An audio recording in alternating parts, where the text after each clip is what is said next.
Welcome to Steno Compendium. Get ready for the dictation. 5 seconds. Madam, I beg to move that the bill further to amend the North-Eastern Areas Reorganization Act 2001 be taken into consideration. Madam, this is a simple piece of legislation which seeks to replace the North-Eastern Areas Reorganization Amendment Ordinance 1975, which was promulgated by the President under Article 240 of the Constitution on the 20th January 1975. As a result of reorganization of the composite state of Assam under the Principal Act of 1971, as from the 21st January 1972, the Assam State Electricity Board and the Assam State Warehousing Corporation, existing at the time in the composite state, became interstate bodies corporate. A provision was made in Section 53 of the Northeastern Areas Reorganization Act 1971 for the continued functioning of these two bodies in all the territories of the composite state, that is, the present state of Assam, the state of Meghalaya, and the Union Territory of Mizoram. It was also provided in subsection 3 of the same section that these bodies shall cease to function and stand dissolved on the expiry of the period of 2 years from the date of reorganization or such earlier date as the central government may by order decide.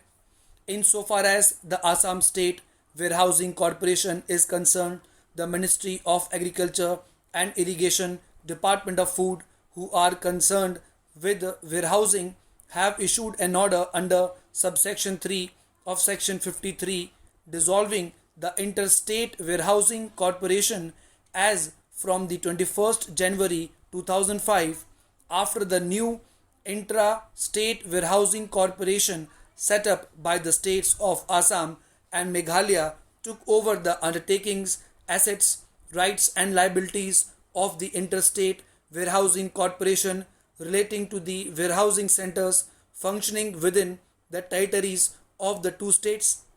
It may be mentioned that there is no warehousing center in the Union Territory of Mizoram. In regard to the Assam State Electricity Board, however, the Ministry of Energy, Department of Power, who are concerned with electricity boards, were holding discussions with the representatives of the governments of Assam and Meghalaya with a view to persuading the two states to evolve mutually acceptable arrangements for the future functioning of the electricity board. An agreement was reached and signed by the ministers of the two states in the afternoon of the 19th January 2005. However, as all the details necessary for incorporation in the statutory order to be issued by the central government for the taking over of the undertakings, assets, rights and liabilities of the Interstate Electricity Board by the new intrastate electricity boards set up by the two states were not immediately available, and it was also necessary to consult Mizoram, which was a necessary party.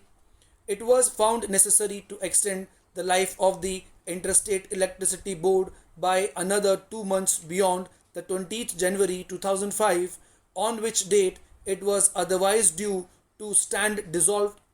Accordingly, the President was pleased to promulgate on the 20th January 2005 the Northeastern Areas Reorganization Amendment Ordinance 2005, which the present bill seeks to replace.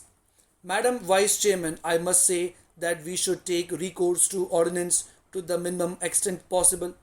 When the situation can be well foreseen, we can make a provision during the continuance of the session itself, and this extraordinary method of promulgating ordinances should not be taken recourse to.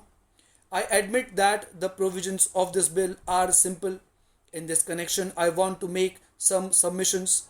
Before this reorganization took effect, there were the Assam State Electricity Board and these corporations. After the reorganization, the assets and liabilities should be distributed between the interstate bodies. In this connection, I want to point out one thing to the minister so far as this region is concerned, namely that there should be a coordinated policy, a coordinated power policy. Unless and until there is a coordinated power policy, there is no scope of development of this underdeveloped area. This underdeveloped area is rich in its natural resources. Exploration of power is the most essential and vital thing for the exploitation of the rich resources found within this region.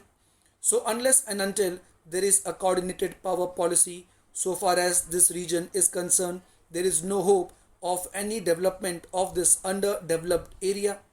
So far as my state Tripura is concerned, we are to take power from Assam, or rather from Meghalaya, because in our state the one Hydel project that was commenced several years ago has not yet seen the light of the day. Expenditure to the extent of 3 times the actual amount has been spent in this connection, but till now it has not been completed. Sir, the Honorable Minister read out the whole list of schemes which the government had been introducing, like the Rural Work Scheme, crash programs, 500,000 jobs scheme, and the whole plethora of schemes, but he has deliberately concealed the most important thing, namely, despite all these efforts by the government, unemployment has been continuously rising ever since the first 5 year plan. If in the beginning of the first 5 year plan unemployment totaled 33 lakhs, now it is anywhere near 400 lakhs plus 30% of the population who are in a state of disguised unemployment. Unemployment problem is continuously getting aggravated despite all the crash programs, despite all the rural works programs that have been undertaken so far. I am tempted to say this because the Honorable Minister has deliberately used the details of the various schemes of the government only to conceal the main point, that the government has utterly failed to solve the problem of unemployment. Whatever they have done has been a drop in the ocean in the unemployment problem continues to be aggravated. You may be putting a few crores of rupees here and there in the name of solving unemployment problem, but in fact whatever money you have put in the unemployment scheme has been frittered away by private hungry contractors and political workers of the ruling party at the local level. They have been misusing the funds rather than creating assets. I would like the Honorable Minister, for example, to tell the House, out of the total investments you have made for the crash programs, for the rural works programs, how much percentage of the total outlay has been spent on reproducible assets. Government will only be able to give the figures because, like the figures for unemployment, government refuses to collect figures regarding reproducible assets. How much of the total outlay for employment schemes has been spent on reproducible assets, creating employment of a permanent nature? In fact, a large proportion of the money has been spent on investments which create only temporary jobs, and the mandates that have been added to the total employment figures are only temporary in nature, even if they are real. Mr. Vice Chairman, sir, the Honorable Minister said that the proposal of the mover of this bill, namely in case government is unable to provide employment, it is duty bound to pay unemployment allowance, cannot be accepted. The main reason put forward by the Honorable Minister is that investment should be used in productive schemes and not for giving doles. That was one of his arguments. He said that because of the resource position, the government could not utilize their limited resources for unemployment allowance because the implications would be too large. Large amounts of money will be needed for such a scheme. He also said in his characteristic fashion, and if unemployment allowance is given, it will add to the inflationary pressure.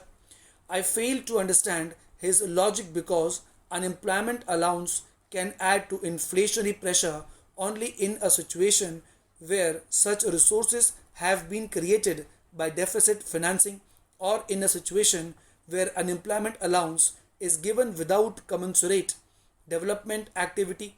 It is true that in a period of inflation, in a period of economic stagnation as we are having today, any disbursement of money from deficit financing will add to inflation.